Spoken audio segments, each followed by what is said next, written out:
Hello everyone, जय श्री राम। समस्त को स्वागत आमर आज वीडियो को। तो पठाणी सामंत गणित मेधावृत्ति 2025 नोटिफिकेशन आसी जाइए। तो कौन रही ना पीएमएसटी 2025 नोटिफिकेशन आसी जाइए। तो केमिति आवेदन करेंगे कौ मैंने तो ये षष्ठ श्रेणी एवं नवम श्रेणी छात्र छात्री मैंने आवेदन करेंगे एवं केते टंका पाइबे ना 10,000 टंका। ठीक अच्छे। तो ये केमिति पाइबे कौन अच्छी डिटेल्स आम आलोचना करवा। एबे नोटिफिकेशन टी प्रथम देखा।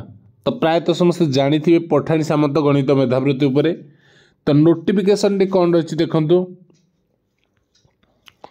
कौन रही ना माध्यमिक शिक्षा परिषद ओडिशा कटक तरफ रही पठाणी सामंत गणित मेधावृत्ति परीक्षा 2024 तुम्हें नवम कि षष्ठ कंटिन्यू करुच। तो एग्जाम दब किंतु 25 एतद्वारा समस्त स्वीकृति प्राप्त ओडिया मीडियम प्राथमिक उच्च प्राथमिक उच्च माध्यमिक यूजीएम उच्च विद्यालय प्रधान शिक्षक शिक्षयित्री मान अवगति निमंते जणाई दि जाउछि।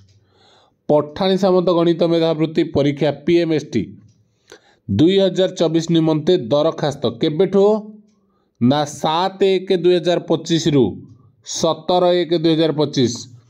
तो टोटाल 10 दिन। तो 7 तारीख 7 जनवरी रु 17 जनवरी रे अनवरत भाव में ऑनलाइन जरिए ग्रहण करा। तो ऑनलाइन रे आवेदन करा 7 रु 17 जनवरी।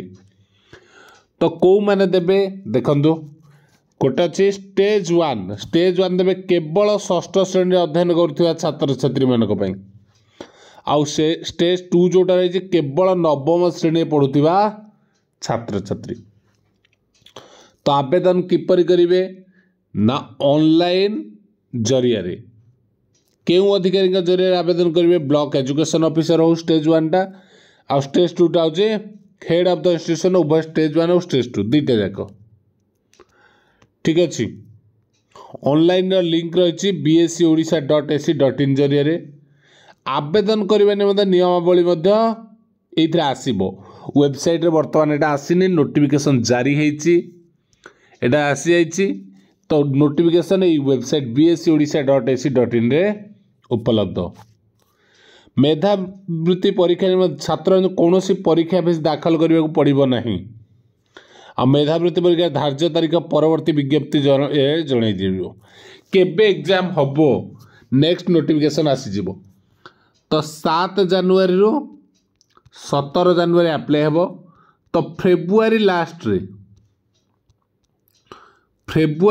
वीक रे ही एग्जाम हम फेब्रुआरी 20 पर। तो टोटाल तुम पाखे जनवरी फेब्रुआरी गोटे मास रु 1.5 मास रहा ता भितर तुमको पठाणी सामंत प्रिपेरेसन करने को पड़ो। तो जो माने पठाणी सामंत गणित मेधावृत्ति रे परीक्षा देबे क्वालिफाई करेंगे से कौन मिल से स्कॉलरशिप मिल जोटा 10,000 टंका रही स्कॉलरशिप प्रति वर्ष 3,000 कि मिल 3 वर्ष पर्यंत। ठीक अच्छे।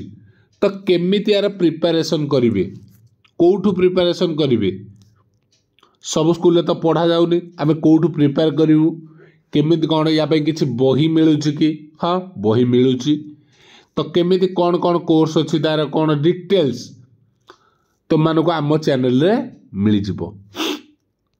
जे मैंने कोचिंग नापी भी चाहते मेसेज करेंगे ऑनलाइन कोर्सेस भी अवेलेबल रही केमिति कौन ने से विषय डिटेल्स आम नेक्स्ट वीडियो आलोचना करवा जिते फुल नोटिफिकेशन आसीज आम से डिटेल्स आलोचना करदे पारिबा। ठीक अच्छे। तो ये मन रखा कि 7 रु 17 भितर आमको अप्लाई करा पड़ो। तेणु आज ही तार नोटिफिकेशन बीएससी ओडिशा साइट रे उपलब्ध हो। तो जो माने षष्ठ श्रेणी और नवम श्रेणी दुईटा डाक स्टेज पठाणी सामंत एग्जाम देवाई प्रिपेयर करुँच चिंता करुँच तो निश्चित रूप में कमेंट जनइबा। ठीक अच्छे। Thank you. तो नेक्स्ट अपडेट आम नेक्स्ट वीडियो नहीं आसवा। जदि आउ किसी डाउट रही तो कमेंट रे पचारि परिबा। Thank you. जय श्री।